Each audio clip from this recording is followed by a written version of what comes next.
Bisa dimulai. Taib. Bismillahirrahmanirrahim. Assalamualaikum warahmatullahi wabarakatuh. Alhamdulillah.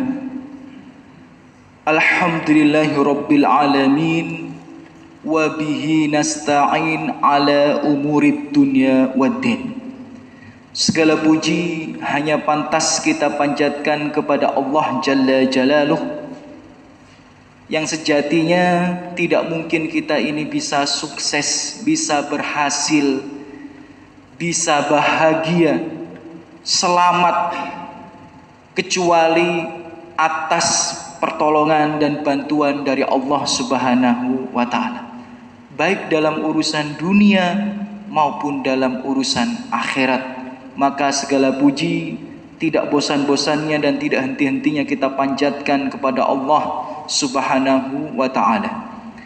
Dan tidak lupa Allahumma salli wa sallim wa barik ala habibinal Mustafa Rasulillah Muhammad bin Abdillah wa ala alihi wa ashabihi wa man tabi'ahum bil huda ila yaumil qiyamah. Ikhwati fillah, Bapak Ibu, saudara-saudariku semua yang semoga selalu dijaga dan dirahmati oleh Allah Subhanahu wa Ta'ala. Alhamdulillah, Allah pertemukan kita kembali di majelis yang mulia ini, di rumah Allah yang mulia ini. Semoga hadirnya kita di majelis ini Allah balas dengan sebaik-baiknya balasan. Allah angkat derajat kita dan menjadi sebab bergugurnya dosa-dosa kita di sisi Allah Subhanahu wa Ta'ala. Amin ya rabbal alamin. Bapak Ibu sekalian, Ramadan Syahrul Mubarak, bulan yang penuh berkah, tinggal menghitung hari lagi. Hanya tinggal menghitung hari, ya. Maka hendaknya kita berbekal dengan sebaik-baiknya bekal untuk menyongsong bulan yang penuh berkah itu, agar bisa memanfaatkannya dengan sebaik-baiknya, ya, meraih kemenangan dan keberkahan yang luar biasa yang dijanjikan oleh Allah Subhanahu wa Ta'ala. Maka daripada itu, pada kesempatan yang terbatas ini, ya, kita akan belajar bersama, ya, ayat-ayat Allah, hadis-hadis Rasulullah, dan juga nasihat-nasihat para ulama berkaitan dengan bulan Ramadan di bawah tema atau judul fikih prioritas dalam beramal di bulan Ramadan, ya. Kami ulang sekali lagi, fikih prioritas dalam beramal di bulan Ramadan. Bapak Ibu sekalian, sebagaimana sering kita dengar, sering disampaikan oleh guru-guru kita, asatidah kita, bahwa bulan Ramadan itu memiliki banyak sekali keutamaan. Memiliki banyak sekali keutamaan. Dan salah satu hadis yang mungkin sering atau paling sering disampaikan oleh para dai, para khotib, yakni yang bunyinya idza jaa Ramadan, ya, atau idza jaakum Ramadan futihat abwabul jannah. Jika bulan Ramadan itu datang, akan dibuka lebar-lebar pintu surga. Jadi pintu surga itu akan dibuka lebar-lebar, Bapak Ibu. Sebagian ulama menafsirkan atau mensyarah hadis ini, maksud daripada pintu surga dibuka lebar-lebar adalah seorang hamba itu dimudahkan untuk beramal soleh, dan seorang hamba itu dimudahkan agar amal solehnya itu diterima di sisi Allah Subhanahu wa Ta'ala. Maka pintu surga itu dibuka lebar-lebar. Dan guliqat abwabun nar, pintu neraka itu ditutup rapat-rapat. Yakni seorang hamba itu, jika ada iman di dalam hatinya, pasti dia akan merasa enggan, merasa berat untuk bermaksiat, ya. Jadi tergantung kualitas imannya, ya. Semakin tinggi semakin berat ia bermaksiat, ya. Tapi selama iman itu ada di dalam dada seorang mukmin, ya, jika datang bulan Ramadan akan ada perasaan untuk berat bermaksiat. Karena itu hadiah dari Allah Subhanahu wa Ta'ala untuk kita. Wasufidati syayatin, dan para syaitan-syaitan itu dibelenggu sehingga tidak mudah untuk memberikan was-was kepada kita sehingga kita jatuh ke dalam atau terjerumus ke dalam kemaksiatan. Jadi keutamaannya sangat luar biasa memang. Ya, setiap hari demi hari itu adalah dilipat gandakan pahala, ya, dicurahkan ampunan oleh Allah Subhanahu wa taala, dan klimaksnya adalah pada malam Lailatul Qadar, di mana malam itu lebih baik daripada 1000 bulan. Karena Allah dalam firman-Nya, Lailatul Qadri khairum min alfi syahr. Allah katakan malam Lailatul Qadar itu lebih baik. Jadi kalau lebih baik itu tidak sama persis. Bukan hanya senilai 1000 bulan, lebih baik dari 1000 bulan. Bisa jadi 2000 bulan, bisa jadi 10.000 bulan, bisa jadi 1 juta bulan, terserah Allah. Yang paling penting lebih baik daripada 1000 bulan. Bukan sama dengan 1000 bulan, tidak. Khairum, yakni lebih baik.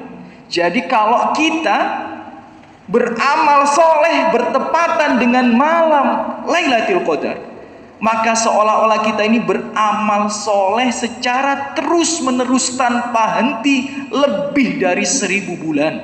Maka sangat-sangat indah hadiah dari Allah Subhanahu wa taala kepada kita di bulan Ramadan, yang insya Allah dalam waktu dekat kita akan memasukinya. Maka Bapak Ibu sekalian, yang semoga selalu dijaga dan dirahmati oleh Allah Subhanahu wa taala, nasihat kami yang pertama, ya, nasihat kami yang pertama terkait bulan Ramadan adalah, dan juga nasihat ini, ya mohon maaf ya kami potong, nasihat ini juga adalah nasihat para ulama. Jadi kami ini hanya membaca kitab-kitab para ulama, mendengarkan nasihat-nasihat para asatidah, kemudian mengutipnya dan menyampaikan kepada antum semua supaya kita belajar bersama. Jadi bukan hanya dari saya pribadi, nasihat para ulama ya senantiasa ya yang mereka ucapkan sebelum memasuki atau di awal memasuki bulan Ramadan. Apa nasihat mereka? Mulailah dengan baik. Ya. Saya ulang sekali lagi, nasihat mereka yang sering mereka sampaikan, sering mereka bukukan dalam kitab-kitabnya adalah mulailah dengan baik. Nanti mungkin ada yang protes, lah Ustadz, kenapa nggak kita nyantai-nyantai dulu saja Ustadz? Ya. Kita nyantai-nyantai dulu saja Ustadz. Toh kan malam Lailatul Qadar itu ada pada 10 malam terakhir gitu. Kenapa nggak bulan Ramadan ini di awal kita ini main petasan Ustadz gitu ya, nongkrong-nongkrong bareng temen ya, bukber gitu ya, ketemu keluarga gitu ya, tertawa bahagia. Nanti Ustadz, nanti di 10 malam terakhir baru kita kencangkan ikat pinggang gitu. Kemudian dia ucapkan dengan dalil, Rasulullah kan bersabda, innamal a'malu bil khawatim. Ya kan? Jadi bikin alasan aja pakai dalil dia. Rasulullah berkata, amal itu tergantung pada akhirnya gitu. Jadi kita nyantai-nyantai aja, ya, nyantai-nyantai aja. Nanti di akhir Ramadan kita kencengin gitu. Ya, yang akhirnya baik nanti akan dinilai baik oleh Allah Subhanahu Wa Taala. Daripada kita kencengin di awal Ustaz, kemudian bensinnya habis di tengah jalan, gitu ya. Ya, kita kencengin di awal, bensinnya habis di tengah jalan. Padahal hadisnya innamal a'malu bil khawatim. Segala sesuatu itu dinilai dari akhirnya. Akhirnya kita gagal Ustaz, rugi Ustaz. Nah, itu kesimpulan yang salah, kesimpulan yang keliru. Karena para ulama itu senantiasa menasihatkan kepada kita di bulan Ramadan, mulailah dengan baik. Kenapa? Karena perlu kita ketahui Bapak Ibu ya, nasihat daripada Hasan Al-Basri rahimahullah, ulama besar ya, yang namanya saya kira tidak asing terdengar di telinga kita. Hasan Al-Basri. Hasan Al-Basri ini ulama segala madhab gitu ya. Hasan Al-Basri ini ulama segala golongan. Kenapa? NU ya kalau ngutip ceramah ya ceritanya Hasan Al-Basri ya, sebagian ustadz-ustadz NU ini. Ustadz Muhammadiyah ngutip ceramah kisahnya Hasan Al-Basri gitu ya. Ustadz-ustadz kelompok-kelompok yang lain kalau nukil kisah ya dalam ceramahnya ya, kisahnya Hasan Al-Basri. Luar biasa Hasan Al-Basri ya. Jadi Hasan Al-Basri ini ada seorang alim yang diakui oleh semua golongan gitu ya. Saking luar biasanya beliau gitu. Apa kata Hasan Al-Basri ya, yang berhubungan dengan mulailah dengan baik? Beliau berkata, inna min jazail hasanah al-hasanah ba'daha wa min uqubatil sayyi'ah ba'daha. Beliau berkata, sesungguhnya balasan dari kebaikan itu adalah kebaikan setelahnya. Saya ulang sekali lagi kata Hasan Al-Basri, balasan daripada kebaikan itu adalah kebaikan setelahnya. Sedangkan balasan daripada keburukan itu adalah keburukan setelahnya. Itu kata beliau. Maksudnya apa? Kita ini kan ngincer Lailatul Qadar. Saya kira tidak ada satupun di antara kita tanpa terkecuali pasti ngincer Lailatul Qadar, pasti. Ya, karena umur kita ini terbatas. Kalau kita dapat Lailatul Qadar, kita ini dapat rezeki nomplok. Ibadah dilipat gandakan lebih dari 1000 bulan. Ya, siapa yang bisa ibadah 80 tahun lebih terus menerus? Bisa nggak? Nggak bisa. Tapi kalau kita dapat Lailatul Qadar, seolah-olah kita ini ibadah 80 lebih tahun berturut-turut. Ya, karena 1000 bulan itu lebih dari 80 tahun. Ya. Kalau kita dapat, beruntung. Dan perlu kita ketahui, malam Lailatul Qadar itu doa mustajab. Ya, doa orang yang berpuasa, doa orang yang masuk bulan Ramadan itu mustajab, tapi di malam Lailatul Qadar lebih mustajab lagi. Dan yang lebih utama lagi, yang mungkin ibu-ibu itu ya, yang datang ke kajian kami sering kami sampaikan, di malam Lailatul Qadar di surat Ad-Dukhan ayat yang keempat, fiha yufraqu kullu amrin hakim. Di malam Lailatul Qadar itu ditulis, ditetapkan takdir kita untuk 1 tahun ke depan. Ya, ditulis, ditetapkan takdir kita untuk 1 tahun ke depan. Nah, jadi kalau kita mendapati malam Lailatul Qadar, kemudian berdoa, memohon kepada Allah semoga 1 tahun ke depan, ya takdir kita itu diberikan takdir yang baik oleh Allah, insya Allah, ya akan ditetapkan takdir yang baik oleh Allah Subhanahu wa taala. Jadi kita semua itu ngincer Lailatul Qadar. Dan Lailatul Qadar itu kebaikan. Sebagaimana perkataan Hasan Al-Basri, ya. Kalau kebaikan itu diamalkan dan diterima oleh Allah, balasannya adalah dimudahkan untuk mendapatkan kebaikan setelahnya.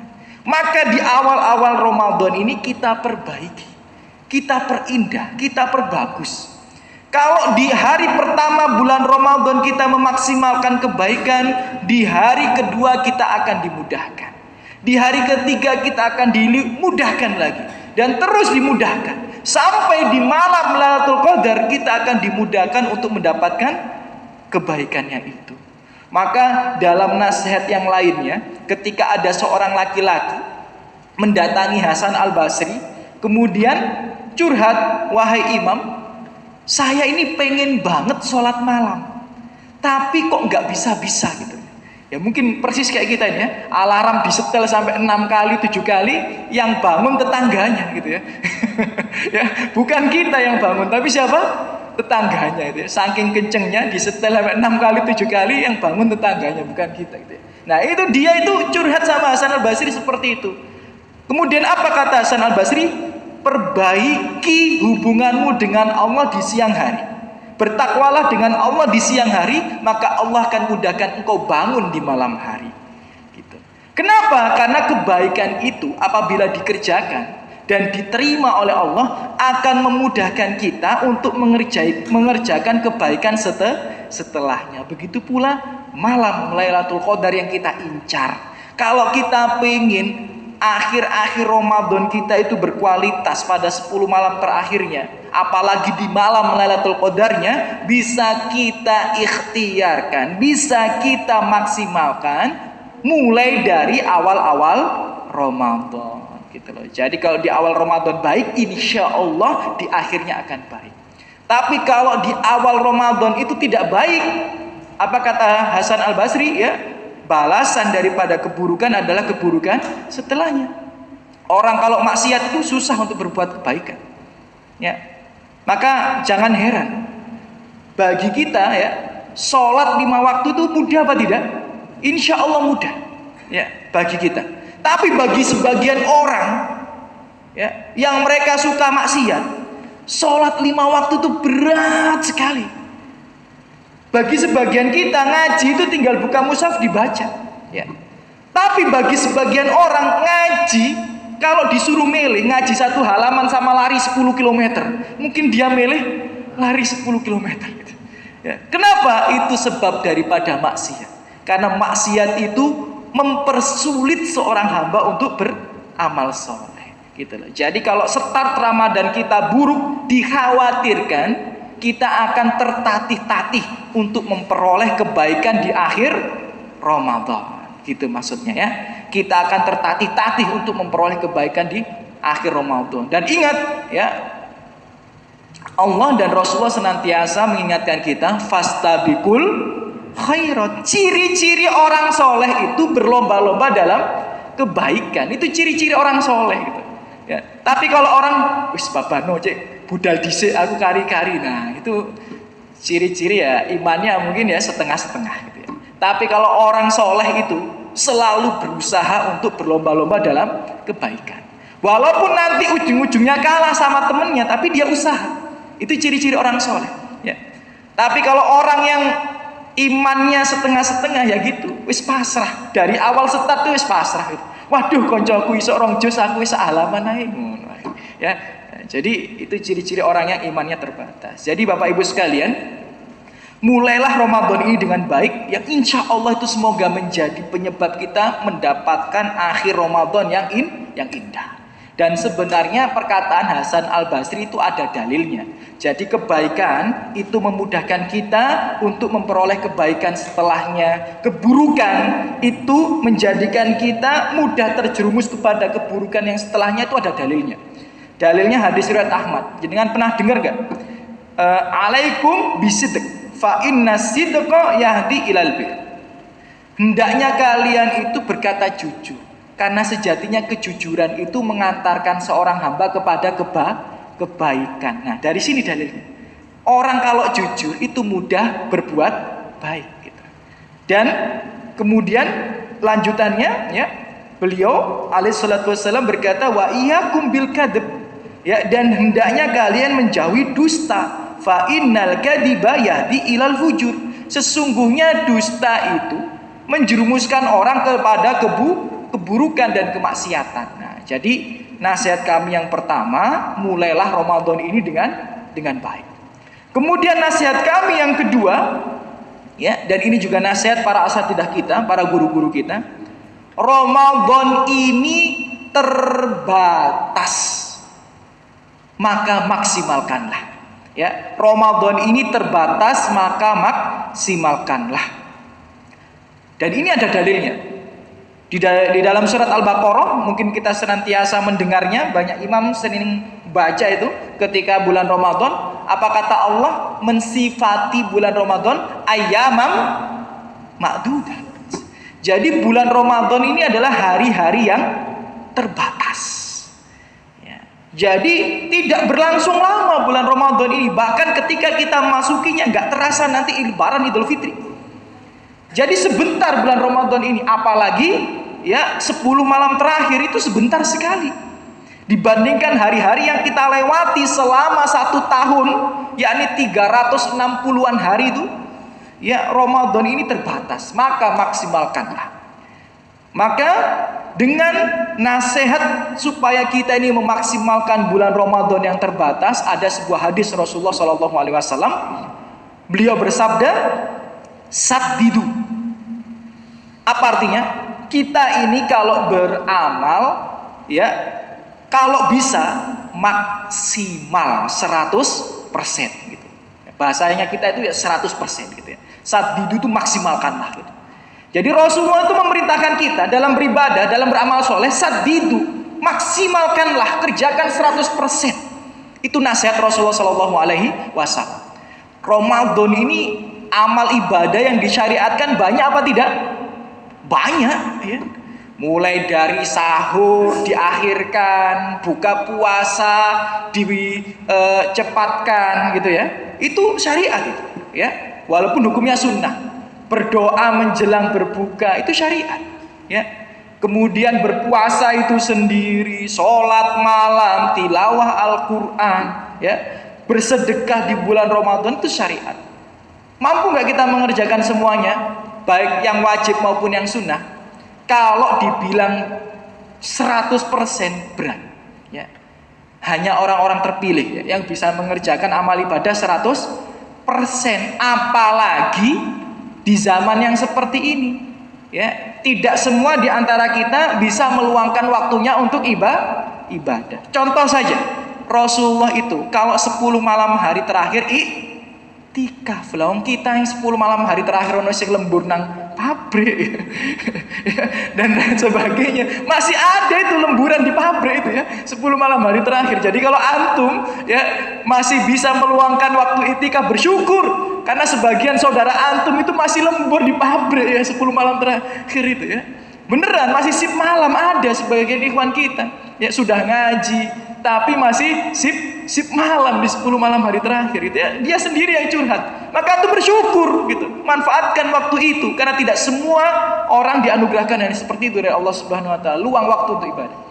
Nah, kata Rasulullah saat itu maksimalkan. Kalau nggak bisa, apa kata Rasulullah? Qoribu apa? Dekatilah gitu. Jadi kalau nggak bisa 100% ya 95 lah gitu. Maksud Rasulullah itu ya. Kalau nggak bisa 95 ya 90, dekati itu. Ya. Amal soleh yang dikerjakan para salafus soleh itu berat. Imam Syafi'i itu menghatamkan Al-Quran 60 kali dalam 1 bulan. Ya. Imam Mubarak dan lain sebagainya itu 90 kali dalam satu bulan gitu lah ya. Kita 9 kali wis ngos-ngosan gitu ya. Jadi kalau nggak bisa maka qoribu, dekatilah gitu ya. Ya gitu, dekatilah gitu. Kalau nggak mampu 60 kali berarti 6 kali gitu ya. Kalau nggak mampu 6 kali ya 3 kali. Kalau tidak mampu 3 kali maka minimal satu kali gitu ya. Kalau nggak mampu 1 kali ya nemen gitu ya. Padahal setan itu sudah dibelenggu loh ya. Setan itu udah dibelenggu, musuhnya itu udah matanya udah ditutup 1 nih, tinju ini matanya ditutup 1. Saya nggak bisa nemen sampean nih ya, nemen gitu ya. Jadi kata Rasulullah seperti itu ya, sadidu maksimalkan. Kalau nggak bisa dimaksimalkan qoribu gitu ya. Qoribu apa? Dekati. Tapi ya namanya manusia itu ya. Ya. Namanya manusia kadang itu ya seperti itulah ya. Tidak semua di antara kita itu mampu untuk mendekati para salafus soleh, mendekati orang-orang soleh. Maka kata Rasulullah, wa'malu khairu. Kalau kalian masih nggak mampu, ya udah tetaplah beramal khairu. Apa khairu itu? Pilih yang mudah bagi kalian. Pilih yang prioritas bagi kalian. Ya. Jadi disuruh milih gitu lah. Jadi pertama kita maksimalkan semuanya. Kalau nggak bisa kita dekati menuju maksimal. Kalau masih nggak bisa kita pilih mana yang paling prioritas. Itulah yang menjadi inspirasi kami mengangkat kajian pada malam hari ini gitu loh. Kalau nggak bisa maksimal, kalau nggak bisa mendekati Imam Syafi'i 60 kali ya dalam 1 bulan, paling tidak kita ini memilih gitu loh. Karena masih ada pilihan yang ketiga dari Rasulullah SAW. Berarti Rasulullah ini ngerti, umatnya ngerti gitu ya. Ya apa tidak? Ya iya gitu. Rasulullah tahu kemampuan kita. Ya, kalau kita nggak bisa 100% ngikuti Rasulullah dan para sahabat, ya udahlah, pilihlah. Jadi kalau kita disuruh milih, berarti milih yang skala prioritas gitu loh ya. Jadi kalau sampean itu lapar, ya. Lapar ya, ada gorengan sama nasi, milih mana? Ya milih nasi kan gitu ya. Nah, ini analogi saja ya, analogi ya. Jadi kalau dikasih pilihan, lapar 1 hari nggak makan ya, kemudian dikasih pilihan, nih pilih salah satu, gorengan atau nasi padang, milih mana? nasi Padang. Apalagi kalau tapi wae rendang kan gitu. Ya, jadi milih nasi Padang itu namanya skala prioritas ya. Dan ternyata dalam agama itu juga ada skala prioritas gitu.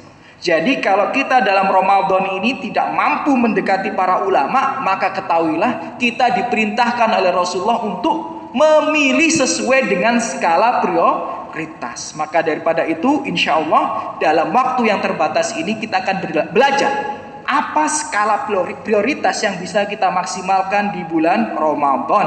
Nah, ini diingat-ingat ya, karena Ramadan tinggal menghitung hari, bisa langsung diamalkan insya Allah. Ya, semoga ini bisa membantu kita untuk menjadi hamba yang mulia di sisi Allah Subhanahu wa taala ya. Baik. Skala prioritas dalam beramal di bulan Ramadan ya, skala prioritas dalam beramal di bulan Ramadan. Yang pertama, apa skala prioritas yang pertama? Tentu saja ya. Apa skala prioritas yang pertama? Ayo, apa ini? Skala prioritas yang pertama itu, Bapak Ibu sekalian, saudara-saudaraku yang semoga selalu dijaga rahmat Allah Subhanahu wa taala, ya. Skala prioritas yang pertama adalah perhatikan yang wajib, ya. Perhatikan yang wajib, ya. Sebagaimana hadis yang mungkin sering kita dengar, sering disampaikan oleh para asidah kita. Nanti kalau di rumah jenengan ada hadis Arba'in An-Nawawi itu, ya, nanti dibuka, ya. Salah satu hadisnya Rasulullah bersabda, tidaklah ya dengan bahasa kita, seseorang itu mendekatkan diri kepadaku dengan amalan-amalan yang wajib sehingga aku mencintainya gitu ya. Jadi yang paling dicintai oleh Allah Subhanahu wa taala itu perkara apa? Wajib gitu. Jadi perkara wajib itu yang harus kita perhatikan Bapak Ibu ya. Jadi skala prioritas dalam beramal yang pertama adalah perhatikan perkara yang wajib. Cuma terkadang kita ini lalai bahwa perkara yang wajib itu ulama dalam kitab-kitabnya itu membagi menjadi 3. Ya, saya ulang sekali lagi, perkara yang wajib para ulama dalam tulisan-tulisannya dalam kitab-kitabnya itu dibagi menjadi 3. Nah, perkara yang wajib dibagi menjadi 3 kata para ulama. Yang pertama adalah perkara yang wajib dalam amalan hati. Nah, jadi banyak di antara kita ini lalai daripada hal ini ya. Banyak di antara kita kalau ngomongin perkara wajib ya, sholat, ya kan, zakat, ya, kemudian haji dan lain sebagainya. Itu perkara-perkara wajib. Padahal yang sedemikian itu adalah perkara wajib yang sifatnya itu amalan zahir. Padahal perkara wajib itu ada amalan hati dan amalan zahir. Nah, jadi ulama itu membagi perkara wajib pada 3 macam. Yang pertama adalah perkara wajib dalam amalan hati. Ya, perkara wajib dalam amalan hati. Apa perkara wajib dalam amalan hati itu? Ikhlas karena Allah Subhanahu wa taala. Nah, jadi ikhlas karena Allah Subhanahu wa taala. Itu perkara wajib. Kenapa? Karena sebanyak apapun kita beribadah, kalau gak ikhlas, diterima atau tidak sama Allah Subhanahu wa taala? Tidak diterima. Tidak diterima oleh Allah Subhanahu wa taala. Jadi dengan baca itu di akhir surat Al-Kahfi itu, ya. Di akhir surat Al-Kahfi, apa kata Allah Subhanahu wa taala?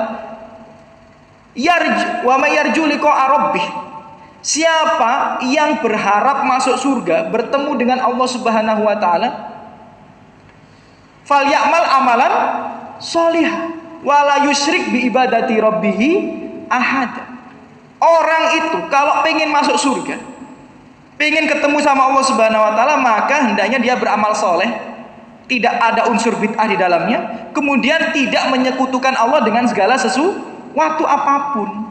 Kalau kita riya itu namanya menyekutukan Allah, walaupun itu dalam artian syirik kecil, tapi itu menyekutukan Allah.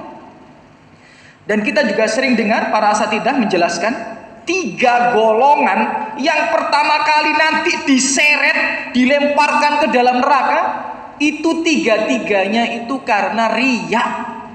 Hadis riwayat Muslim. Golongan yang pertama, ketika diadili oleh Allah Subhanahu wa taala, ditanya apa yang sudah kamu kerjakan selama hidup di dunia, dia berkata, aku berjihad di jalanmu dan aku mati di sana.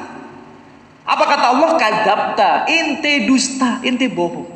Dulu kamu itu berjihad supaya kamu tuh dipanggil atau disebut-sebut sebagai orang yang pemberani, diseret, dilemparkan ke dalam neraka.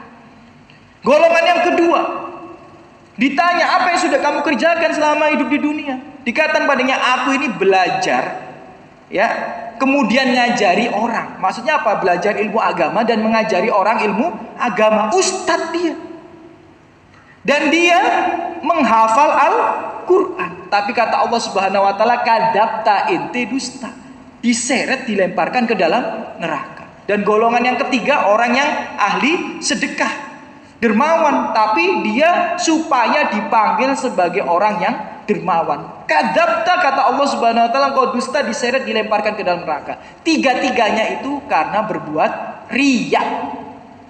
Ya, jihad tidak karena Allah.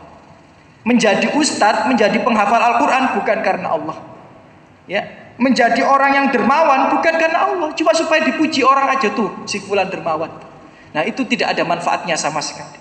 Jadi jangan lupa Bapak Ibu sekalian, ya, amalan yang wajib yang perlu kita perhatikan itu bukan hanya yang dohir, tapi juga amalan hati. Dan kata Rasulullah SAW dalam hadisnya, at-taqwa hahuna. Ketakwaan itu ada di sini, kata Rasulullah SAW. Ada di hati kita, gitu. Ya, mungkin kita sama-sama sholat, mungkin kita sama-sama puasa, mungkin kita sama-sama sholat tarawih, tapi keikhlasan kita berbeda-beda. Ada yang memang karena Allah, ada yang mungkin sungkan sama temennya, ya, ada yang terpaksa oleh suaminya, dan lain sebagainya. Maka yang wajib itu perhatikan, ada juga yang sifatnya itu amalan hati. Bahkan dalam hadisnya yang berhubungan dengan Ramadan, apa kata Rasulullah SAW? Man soma Ramadan. Barang siapa yang berpuasa di bulan Ramadan, apa kelanjutannya? Imanan wahtisaban. Mendampingi puasa itu dengan iman dan juga apa? Ihtisab. Apa ihtisab itu? Hanya mengharap kepada Allah. Dua-duanya ini loh Bapak Ibu, dua-duanya itu amalan hati. Iman itu amalan hati apa amalan zahir? Amalan hati. Mengharap hanya kepada Allah, amalan hati apa amalan zahir? Amalan hati. Nah, jadi puasa itu harus dengan amalan hati yang wajib, ya. Ghufira lahu ma taqaddama min dzambi. Baru yang seperti itulah yang bisa menggugurkan dosa-dosa yang telah lalu. Sama man qoma Ramadhana. Siapa yang sholat malam di bulan Ramadan imanan wahtisaban, beriman kepada Allah, mengharap hanya kepada Allah. Jadi amalan hati Bapak Ibu. Jadi tolong sekali kita tata niat kita nanti di bulan Ramadan. Jangan sampai kita berpuasa hanya karena manusia. Jangan sampai kita membaca Al-Quran hanya karena manusia.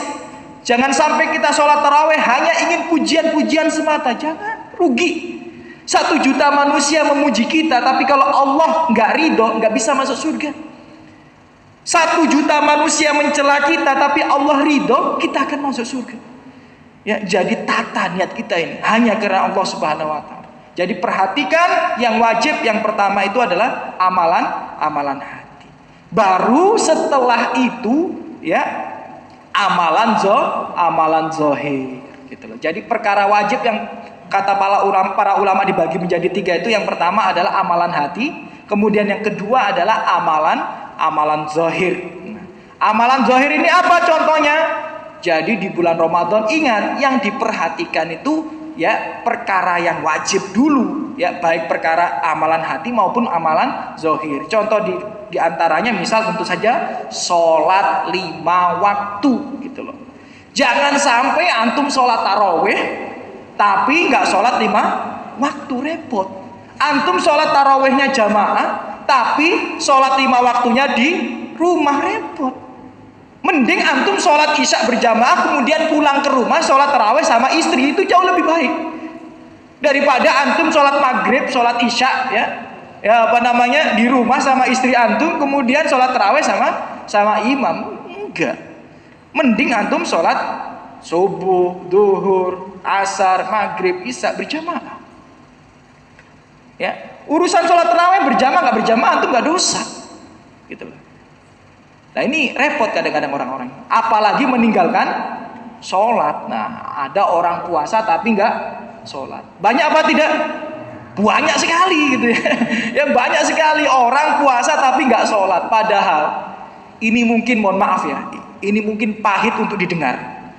Ini mungkin pahit untuk didengar, tapi tugas saya sebagai seorang ustadz, sebagai seorang pengajar ya harus menyampaikan kebenaran, menyampaikan apa yang ditulis oleh guru-guru kita, asatidah kita dalam kitab-kitabnya. Apa yang ditulis mereka?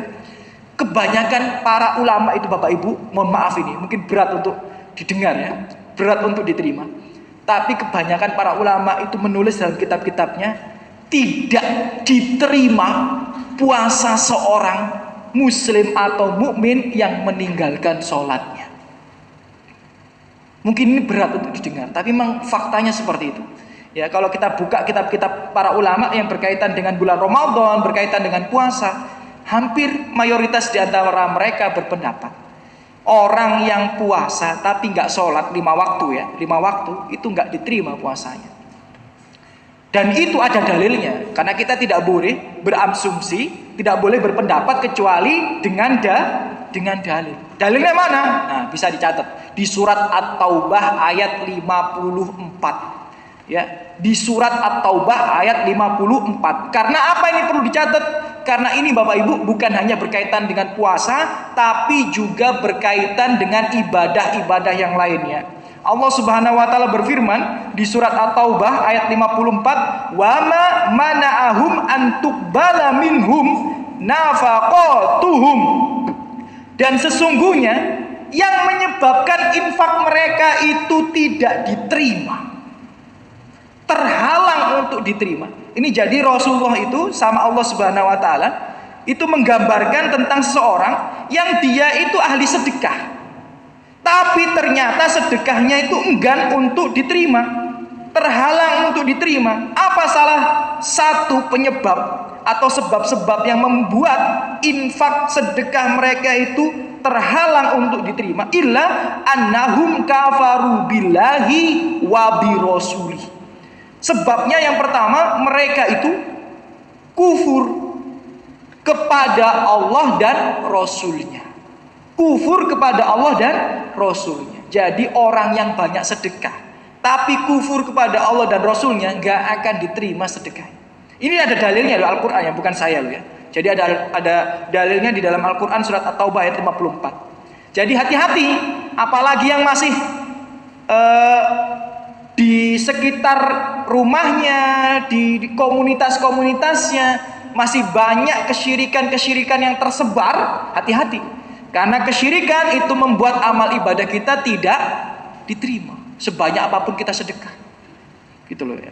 Jadi ya, orang yang kufur kepada Allah, berbuat syirik kepada Allah, kufur kepada Rasulullah SAW, mengingkari apa yang disampaikan oleh Rasulullah SAW, maka tidak diterima amal ibadahnya. Infaknya dan amal ibadah yang lain ini dikiaskan dengan amal ibadah yang lainnya. Jadi hati-hati, ya hati-hati.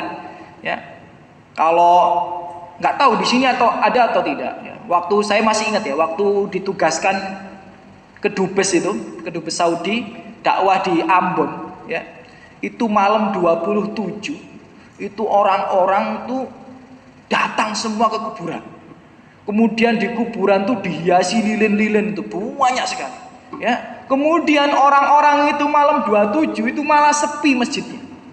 Ini kisah nyata ya, mohon maaf di Ambon ya, di Ambon tapi di kepulauannya. Pada waktu itu saya kok heran, malam 27 ini kita harus semangat ibadah kok malah masjid sepi gitu. Tapi ternyata ketika perjalanan pulang itu kuburan yang ramai gitu. Jadi kuburan itu dinyalain lilin-lilin tuh banyak sekali. Ya, lilin banyak-banyak sekali. Jadi hati-hati Bapak Ibu, ya, yang itu kesyirikan. Kenapa? Karena dia menganggap datang di malam 27 di kuburan itu mendapatkan berkah dan lain sebagainya. Naudzubillah min dzalik. Ya. Jadi apa kelanjutannya? wala ya'tunas shalah illa wahum kusala. Dan yang menyebabkan infak mereka tertolak, mereka itu mendatangi sholat dalam keadaan malas. Di garis bawah, orang yang mendatangi sholat dalam keadaan malas, ini bukan orang yang meninggalkan sholat loh ya. Orang yang mendatangi sholat dalam keadaan malas-males, aku sholat is, tapi opo maneh gitu ya, kudu sholat tapi males lah gitu ya. Ya, jadi orang yang males sholat itu loh bisa menjadi penggugur amal soleh. Apalagi yang meninggalkan sholat. Ini dalilnya orang-orang ya mengatakan orang yang puasa meninggalkan sholat tidak diterima ya puasanya. Kemudian amalan wajib yang dohir yang lainnya yang bisa kita amalkan, apalagi tentu saja puasa. Ya, jadi yang paling penting ya puasa dulu. Setelah sholat 5 waktu tentu saja puasa Ramadan itu wajib ya. Jangan sampai kita tinggalkan kecuali ada udzur, sakit, safar dan lain sebagainya. Bahkan ancaman orang yang meninggalkan puasa Bapak Ibu dengan sengaja ya. Itu dalam hadis riwayat Ibnu Khuzaimah dikatakan orang itu nanti di neraka itu digantung wajahnya dirobek. Digantung wajahnya dirobek, kemudian darah mengucur ke bawah. Kemudian ditanya sama sahabat, itu adabnya siapa itu? Rasul mengatakan mereka yang berbuka di siang hari. Ya, naudzubillah min dzalik. Kemudian apalagi perkara wajib dohir yang bisa kita kerjakan adalah zakat. Zakat yang wajib tentu saja adalah zakat fitr, jadi akhir bulan Ramadan atau malam Idul Fitri ya, zakat fitr. Tapi kalau memang zakat mal sudah mencapai nisab boleh juga dikeluarkan. Kemudian apa yang lagi yang diwajibkan? Berbakti pada orang tua gitu loh ya. Jadi kalau ada pilihan misal ya, nunggu orang tua sakit di rumah sakit sama sholat taraweh, ya nunggu orang tua sakit di rumah sakit ya. Berbakti pada orang tua hukumnya wajib, sholat taraweh itu hukumnya sunnah ya. Kalau membaca Al-Quran dipanggil orang tua ya, untuk ketemu sama orang tua, mana yang didahulukan? Dipanggil orang tua, ketemu sama orang tua. Jangan aku meninggalkan orang tuaku karena Allah Subhanahu wa taala. Keliru sampean. Ya. Kenapa? Karena baca Al-Qur'an ya, salat tarawih hukumnya sunnah, sedangkan berbakti orang tua itu hukumnya wajib. Apalagi contoh ibadah wajib yang bisa kita kerjakan? Menafkahi istri dan anak. Nah, jadi benar itu. Kalau nanti di bulan Ramadan ya jatahnya istri ya nafkahnya ditambah, itu benar. Seneng ibu-ibu ini ya. Itu benar, nafkah kepada istri wajib apa tidak? Wajib. Nah, jadi yang wajib ditingkatkan di bulan Ramadan, bagus, ya kan? Nah, ya. Dan apa lagi yang bisa dimaksimalkan? Berkhidmat kepada suami. Berkhidmat kepada suami itu hukumnya wajib. Ya, jadi ibadah-ibadah sunnah dibandingkan melayani suami, ya harus diutamakan melayani suami. Saya ulang sekali lagi ibu-ibu ya. Ibadah-ibadah sunnah, membaca Al-Quran, sholat sunnah, ya, zikir dan lain sebagainya, dibanding berbakti atau khidmat kepada suami, itu lebih utama khidmat kepada suami. Jadi layani suami dulu, baru ibadah-ibadah yang sunnah gitu loh. Nah, bahkan kata Ibnu Hajar rahimahullah, man syaghalahu al-fardu anin nafli fahuwa ma'dzur. Orang yang disibukkan dengan perkara yang wajib, akhirnya dia meninggalkan perkara yang sunnah, maka dia tidak berdosa. Contoh tadi, dia sibuk ngurusin suaminya, sibuk ngurusin orang tuanya, akhirnya nggak ngaji, nggak sholat sunnah, dia nggak dosa. Karena yang wajib, sedangkan yang sunnah ditinggal nggak dosa. Tapi apa kata Ibnu Hajar rahimahullah, wa man syaghalahu an-naflu anil fardi fahuwa maqdur. Sedangkan mereka yang disibukkan dengan yang sunnah akhirnya meninggalkan yang wajib, maka dia telah terjerumus daripada tipu daya syaitan. Jadi kalau ada ya ibu-ibu lebih mendahulukan ibadah sunnah daripada melayani suaminya, maka dia telah tertipu dengan tipu daya syaitan. Ya, kita juga seperti itu. Ya, lebih utama ngasih kepada teman-teman daripada nafkah istri, maka dia telah tertipu daripada syaitan. Karena nafkah istri wajib, sedangkan berbuka bersama dan lain sebagainya itu sunnah ya, sunnah. Nah, kemudian perkara yang wajib yang nomor 3, tadi yang pertama adalah amalan hati, yang kedua amalan dohir, yang ketiga adalah tinggalkan yang haram. Tinggalkan yang haram. Jadi Bapak Ibu sekalian yang semoga selalu dijaga rahmat Allah Subhanahu wa taala, ya, meninggalkan yang haram tuh hukumnya wajib apa sunnah? Wajib. Nah, jadi di bulan Ramadan juga harus meninggalkan yang haram. Ingat ya, dalam sebuah hadis dikatakan ya, barang siapa man lam yada qaulazu, siapa yang tidak meninggalkan dusta, ya, apa kata Rasulullah SAW? Allah nggak butuh puasanya. Jadi kalau kita ini suka dusta, suka gibah, suka ngomong kotor, puasa kita hangus, ya, menguap begitu saja.